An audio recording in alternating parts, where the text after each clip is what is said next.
Buenos días, buenas tardes, buenas noches. Un día más en el Rincón Conservador. Buenos días, Juan Iván. Mi querido Pedro, buen día. Que ya no sé si estamos a mediodía, pero bueno, estamos cerca, Muy cerca. muy cerca. Vamos a hablar de la economía conservadora, suponiendo que eso existiera, porque ya aquellos que nos siguen en los programas saben que finalmente el conservadurismo tiene unos principios generales, pero adapta sus políticas públicas a lo concreto. Entonces, lo que puede servir hoy no puede servir mañana, y lo que puede servir hoy en Chiapas quizás no sirva en Chihuahua al mismo tiempo. De todas maneras, se entiende que el conservador, que respeta las tradiciones, que le gusta la historia, que la estudia, tiene una visión bastante local, bastante rural, como dijiste tú en el anterior programa. Pues claro, nosotros en la evolución de la economía occidental, que es la nuestra, finalmente, lo que hemos visto a lo largo de los siglos ha sido una economía bastante local. Las ciudades medievales tenían una puerta que era para defender, pero también para cobrar las alcábalas, los impuestos locales del comercio de alrededor. Las ferias todavía, actualmente en España y en México también, en los pueblos, la feria del pueblo es justamente una feria de ganado y de... El tianguis, Pedro, El ¿no? tianguis, es decir, ¿dónde se reúne la gente? La feria de Texcoco, ¿no? La misma de Aguascalientes, un sitio de encuentro de más o menos la gente alrededor, más o menos alrededor. Pueden ser 100 kilómetros, pueden ser 200 o 300. Eso no quita que a lo largo de la historia la economía se haya ido globalizando, especialmente a través después de la conquista de América, ¿no? Pero sí es cierto que la concentración de capital era poca. El capitalismo no nace con el protestantismo, nace mucho antes. Nace en Venecia, nace en Génova, nace en los Países Bajos, hay una concentración de capital, se generan las asociaciones, el origen de las sociedades anónimas, donde hay una enorme cantidad de dinero para comprar barcos y apostar por grandes mercancías que vienen de la India, que vienen de China, que vienen de América, ¿no? Y pues el riesgo y el beneficio se comparten entre muchos socios. Aún así, se puede decir que la economía es bastante local. La inmensa mayoría de la gente, no sé qué porcentajes, no soy historiador de economía, vive de la economía local. Su pequeño terreno, sus aceitunas en mi tierra Jaén, su trigo, su maíz, su ganado, y tiene una economía que se basa en el producto de la tierra y de sus manos, la inmensa mayoría. Eso cambia radicalmente, literalmente radicalmente, con la aparición de las máquinas, la máquina de vapor, con una masiva producción, enorme concentración de capital y una proletarización, ¿no? que generaría una alienación, según Marx, que yo creo que en este concepto sí estaría de acuerdo con él, donde a una buena parte de la población trabajadora se le quita su producto. Hay una desvinculación entre él y el producto, y eso genera, sin lugar a dudas, una cierta desazón. El trabajador no sabe lo que sale, porque él hace un tornillo. Muy bien. Y ahí surge el gran capitalismo, ¿no? Desde hace 2 siglos y medio, más o menos, hasta llegar a la enorme concentración de capital que tenemos actualmente. Y aquí iría mi primera pregunta. Perdón si me he extendido en esta pequeña introducción. Ese capitalismo que surge alrededor de Watts y creo que Bolton, el inversionista, ¿es compatible con nuestra visión de la sociedad? ¿Los conservadores somos capitalistas procapitalistas? Sí, los conservadores somos defensores del libre mercado. Okay. Y tomamos una buena parte de la reflexión originaria de Adam Smith, porque creemos que el mercado puede autorregularse, pero en entornos controlados. Entornos controlados. Está demostrado históricamente que la regulación del mercado es imposible frente a factores superiores como la máxima concentración de capital. Cuando una empresa es capaz de generar 20, 30, 40 mil millones de dólares o un corporativo de empresas, esa masa de dinero la convierte en un actor de naturaleza supraeconómica para convertir en un actor de naturaleza política que defiende un interés. Entonces tienes el nacimiento del monopolio o mayoritariamente del oligopolio, que lo que hace es garantizar que sus productos se vendan a un mercado que él controla. Y esto BBVA, Santander, HSBC, oligopolio que nos explota a los mexicanos. Telmex. Telmex. O sea, surge una compañía que ya es dueña de los clientes. Y esta falta de competencia efectiva, que no puede ser regulada por el Estado, por la supuesta libertad, es aprovechada para incrementar y generar un círculo vicioso. El círculo vicioso es, como tú estás desvinculado de tu producto y vas y compras más barato y eres pobre y el control de precio te permite adquirir masivamente, entonces los grandes capitalistas buscan dónde comprar en cualquier parte del mundo para trasladar y el valor agregado hacértelo impactar directamente en tu bolsillo, en demérito de dos cosas. Lo primero, de la economía de entorno local, que es lo que tenemos que privilegiar.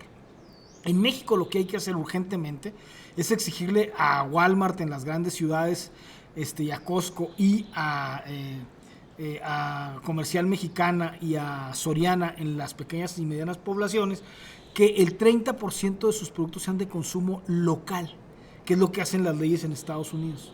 Tú puedes vender aquí 70% de cosas que traigas, pero 30% de cosas que se produzcan.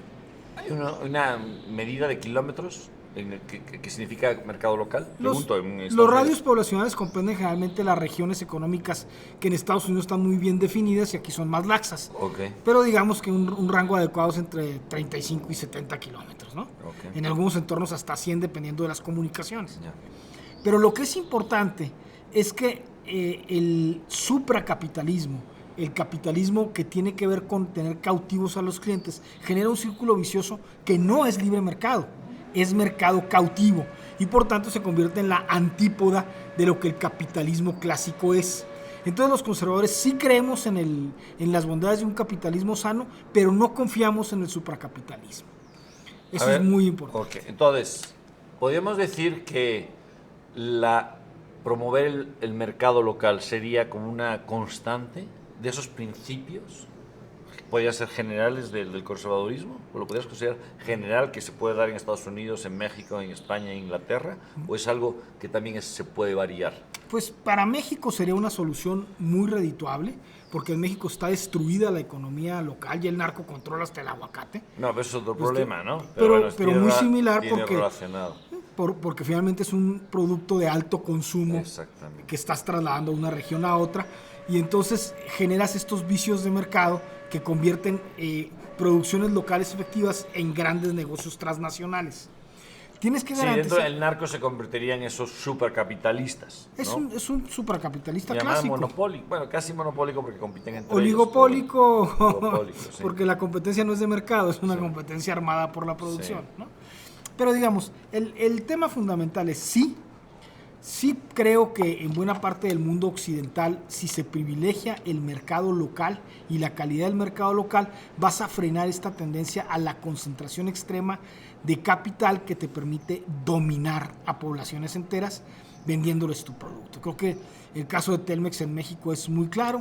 Tienes una empresa que el Estado concede a un particular. Este particular la hace crecer con mucha eficiencia, utiliza las líneas de comunicación, se vuelve dueño de todo el mecanismo comunicativo del país y saca a los competidores y luego se trata de forzar a que compita, pero está la ventaja que tiene que se vuelve una cosa. Sí, porque las líneas siguen siendo suyas, en gran parte, ¿no? Siguen siendo suyas y además tiene tanto dinero en el tema que puede fácilmente hacer dumping sobre cualquier competidor inicial. Entonces, a ti te están cobrando a precio oro cada segundo que utilizas el teléfono y sabes que ese dinero va directamente a Telmex, lo que hace que se expanda a nivel regional y norteamericano de manera muy contundente. Entonces, ¿Carlos Slim un capitalista clásico? No. 100,000 millones salió hace poco en Forbes, hace estos días. Sí, ha rondado entre 50,000 millones de dólares, 60,000 millones, 70,000 millones de dólares. Sí, 100,000, que si no me equivoco. Es inconcebible, agresivo, que en un país con este nivel de pobreza exista tal nivel de concentración de riqueza y que no lo obliguen a una reinversión. Si hubiera 120 empresas en el país, que tendría bastante lógica, de las que se hubiera separado Telmex y se hubiera impulsado una red de comunicación, pues entonces habría competencia. Como no sucedió, como 100 años de industria telefónica de México se le entregaron a un solo particular, pues convirtieron una empresa del Estado monopólica en una empresa privada monopólica. Casi monopólica, ¿no? Porque sí está AT&T, está Movistar y están otros, ¿no? Pero sí. Pero digamos que con tal ventaja de mercado, Entonces la competencia es más. ¿Qué harías tú con los bancos? ¿No? Yo que estoy peleadísimo con los bancos y cada vez que una señorita me llama para ofrecerme créditos a un 40% le digo que está difundiendo una usura. La pobre señorita se queda un poco cortada. ¿Qué harías para que fuese en nuestra visión local de promoción, de bien común? ¿Qué se haría con los bancos en México ante esta oligopolio de facto? Bueno, es un oligopolio, ¿no? Primero que nada hay que forzarlos a que haya préstamos al desarrollo. Hay solo créditos al consumo que se cobran carísimos. Y una banca fundamentalmente española o extranjera que viene a hacer sus mejores negocios a México, ¿no? Y que no tienen ninguna regulación en cuanto a para qué prestan y cómo prestan. Los grandes colonizadores y conquistadores, no Cortés, porque Cortés se fundió. Dejó el pellejo aquí. Se fundió. Y estos vienen así, se Y llevan estos vienen a robar, se han llevado mucho más oro que toda la corona española. Pero robar sin ningún tipo de tapujos, ¿no? Entonces, ahí la solución es relativamente fácil. Tú, en primer lugar, fijas que la tasa de interés no pueda ser sobre capital arriba del 12%. Por ejemplo. En segundo lugar, tenemos un estudio que fija esta cifra como consolidada. En segundo lugar, haces que se preste el 60% no al consumo, sino al desarrollo, y generas un comité interinstitucional donde participen universidades, gremios, para ver cuáles son las empresas locales que pueden detonar mercado regional. Porque la obligación de la banca es detonar capital y mercado regional que derivará en empleo, que derivará en autoconsumo, que derivará en crecimiento económico de la ¿Por qué crees que es tan caro el crédito? Tanto al consumo como a las industrias, a las pymes, es terriblemente caro. Porque no se ha limitado y porque el oligopolio en una mesa, no lo deja. En una mesa decide qué interés van a cobrar. O sea, yo conozco gente de Estados Unidos conocida y amiga mía que no podían creer las tasas de retorno que se les prometían. O sea, ese es un negocio lamentable y en México nadie lo contiene, en España nadie lo ve y hay nadie límites. En todo el mundo. Al crédito, es decir, a los intereses. Yo no sé cómo un gobierno de corte izquierdista como la 4T no hace nada, pues evidentemente. Bueno, Monreal intentó hacer algo, por lo menos una pequeña reforma. Pero no lo hizo. Se la tiraron. Pero no lo hizo, ¿no? Entonces, esa es una de las cosas que los conservadores regularíamos. Crearíamos patentes de banca regional como existieron durante el desarrollo estabilizador. Repite, patentes de banca regional. ¿Estatales, privados o cómo? Privados, regionales, no estatales, porque hay regiones en México que no tienen que ver con los estados, digamos la Huasteca. Las llamadas comarcas naturales. Las comarcas de entorno comercial, donde haya bancas vocacionales, una que tenga necesidad de que el 70% de sus préstamos sean hacia el agro, otra que se hace el comercio, otra que se hace la industria de las comunicaciones, banca con patente especializada y con el Estado mexicano, con un fondo de segundo piso, garantizando hasta el 20% de los préstamos inacertados.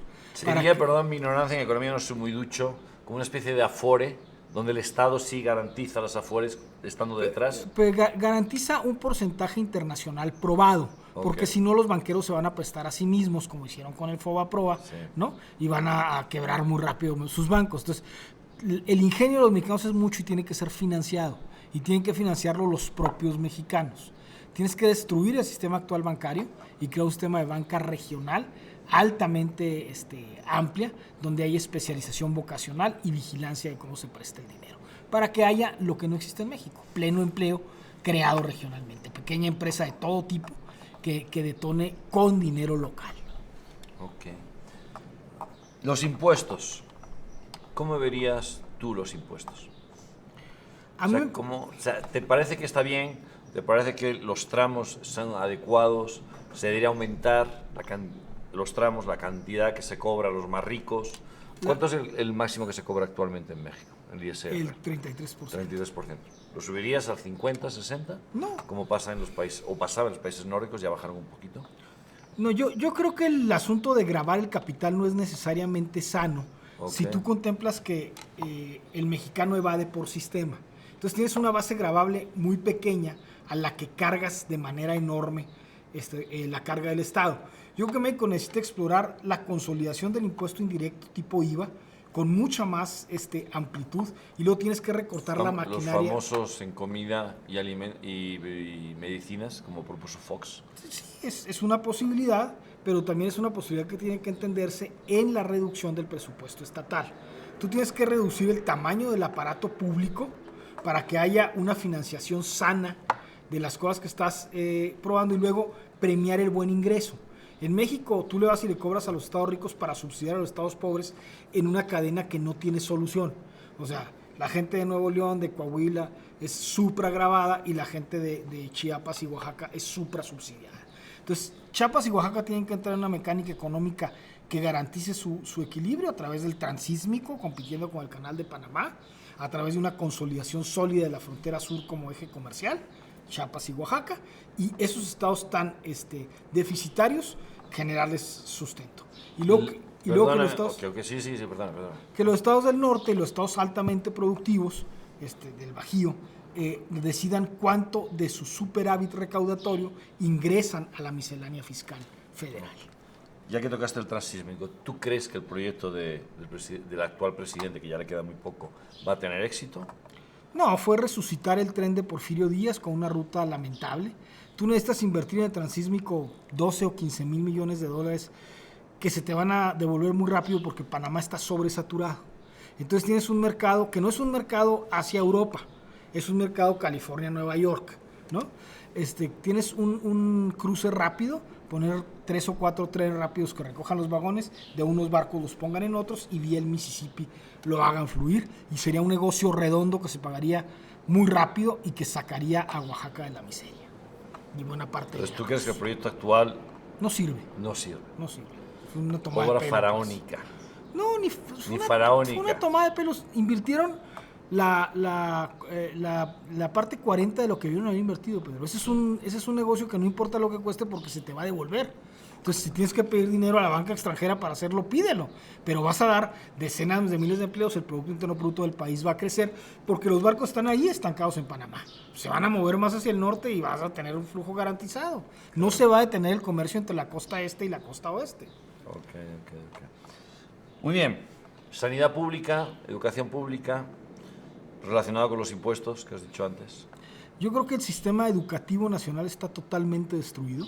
Se necesita entender que no podemos seguir invirtiendo en carreras profesionales para graduar ingenieros médicos y abogados, que necesitamos identificar las zonas en las que la gran iniciativa privada, sobre todo lo vinculado al nearshoring, necesitan especialistas, técnicos medios, y orientar todo el capital educativo hacia allá para que estemos proveyendo mano de obra. Que el inglés sea una lengua obligatoria en México, porque no es... Vendepatrios te van a llamar, pues, y eres conservador. Pues sí, pero ya hay 40 millones de mexicanos que no hablan inglés en Estados Unidos. Me parece que defenderían mejor si lo hablaran, ¿no? Okay. La realidad no supera. Pero primero que sepan hablar español también, ¿no? Y que, sí, evidentemente, las dos cosas, no son incompatibles. El inglés es una... Mi tesis es, vinculamos el sistema productivo al sistema educativo, donde estamos gastando el 50% del presupuesto nacional, y vas a generar una sociedad triunfadora y rápida, porque empleo hay, intercambio comercial hay.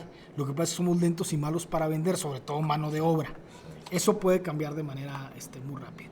Y en la seguridad social, yo digo que se necesita crear, en primer lugar, un expediente digital único para cada mexicano, que debe y puede ser financiado con un impuesto que cobremos de 25 a 30 dólares por cada visitante extranjero que entre al país, y que en forma etiquetada, transparente y clara se dedique a financiar este proyecto. Para que cada quien tenga su USB de todos sus datos. Y luego atacar profilácticamente las enfermedades crónico-degenerativas, porque México es el único país que atiende enfermos. Atiende gordos diabéticos enfermos porque fue incapaz de irlos a visitar a sus escuelas. Gracias a Bimbo y a FEMSA, que distribuye refrescos edulcorantes a todo, hasta el último rincón del país. Pero utiliza un impuesto específico para reorientarlo, y entonces lo que haces es, desde la infancia hasta la fábrica, hasta la casa, tener un médico responsable e ir atacando la enfermedad antes de que se desarrolle como tal. Si incrementas la profilaxis, vas a garantizar poblaciones mucho más sanas. Pero en México solamente estamos atendiendo a los enfermos. Tenemos que modificar, tiene que haber médicos que visiten zonas. La sanidad preventiva, los centros de salud. Nosotros decimos que los niños caminen 45 minutos diarios en las escuelas, que se observe una tabla de alimentación adecuada y supervisada, y creemos en las escuelas de tiempo completo por eso, porque los educas integralmente. ¿Participaría el Estado en la sanidad y en la educación privada? Sí. El Estado... En general sale más barato pagar a un niño en una escuela privada y un hospital privado que en un público. Por lo menos en España así funciona. Y a pesar de llevar muchísimos años de socialismo, no lo han cambiado porque ellos saben que un enfermo en un hospital privado al Estado le sale mucho más barato. Entonces llaman concertaciones, ¿no? Tanto en la escuela como en los hospitales. Obviamente la izquierda radical se ha puesto a eso. ¿Tú qué pensarías de eso? El sistema educativo nacional requiere una revisión integral que tiene que ser atendida por zonas. No es lo mismo Oaxaca que Tamaulipas. Exactamente. Entonces hay zonas del país donde esto que planteas es posible, viable y debe ser inmediato, y hay otras zonas del país en las que tienes que ir incorporando y desincorporando formas adecuadas que el propio Magisterio Nacional, que es una gran herramienta, debe orientarte hacia dónde llevar las cosas. Hay que preguntarles a los maestros hacia dónde llevar la educación práctica, y hay que entender que si va a haber una educación privada amplia, pues ellos tienen que participar como parte de los beneficiarios de este nuevo sistema que podría crearse, pero por lo pronto yo no me abocaría a la educación primaria, me abocaría ni a la educación secundaria, me abocaría fundamentalmente a la media superior para convertirla en una educación laboral terminal y a la educación superior técnica que prácticamente no existe, salvo en buen ejercicio de las universidades tecnológicas. Ok, bueno, el tema de las universidades esperemos tener una plática entera porque es un tema fascinante y además como profesores universitarios que somos, merece más tiempo. Energías renovables, sí o no, ¿te parece bien? Dos Bocas, debemos seguir invirtiendo en prospecciones, extracción. Me parece ridículo que en el Golfo de México, en la parte norteamericana, haya 58,000 pozos y en la parte mexicana no lleguemos a 200, porque se murieron los mismos dinosaurios. Me parece que Pemex es un desastre, que se necesita invertir dinero privado, internacional o de donde sea en la exploración para elevar de manera inmediata la explotación de los hidrocarburos y llevarla a la consecuencia última. Y me parece que el Estado debe ganar vía impuestos. Tú cobras el impuesto a quien saque el petróleo y ese impuesto a quien saque el petróleo primero lo dejas en el municipio para que la población recipiendaria sea beneficiaria inmediata, luego en el Estado y luego en la Federación.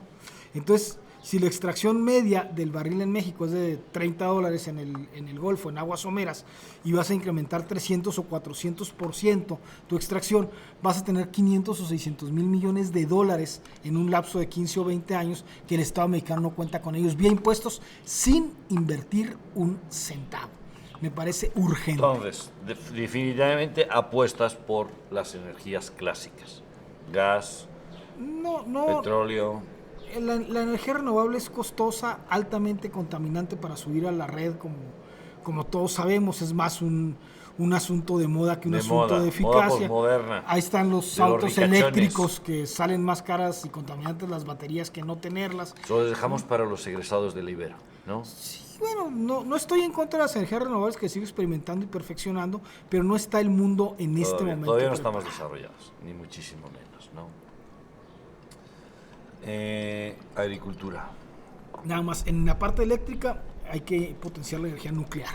Tenemos un ciclo combinado desastrado. Necesitamos de manera urgente que la energía nuclear sea la mayoría del país. Ya en Europa se está proponiendo que la energía nuclear sea considerada energía verde. Esto es el marketing. Cuando en la izquierda, recuerdo los 70s, los 80 sobre todo, cuando yo llego a la universidad, la izquierda es total y absolutamente contraria a la energía nuclear, ¿no? Había manifestaciones y demás. Ahora ya como se han dado cuenta que la cosa está seria, especialmente a partir de la guerra de Ucrania, pues ya la quieren poner como verde. ¿Totalmente de acuerdo con la energía nuclear entonces? Totalmente de acuerdo con la energía nuclear, sustitutiva de la contaminante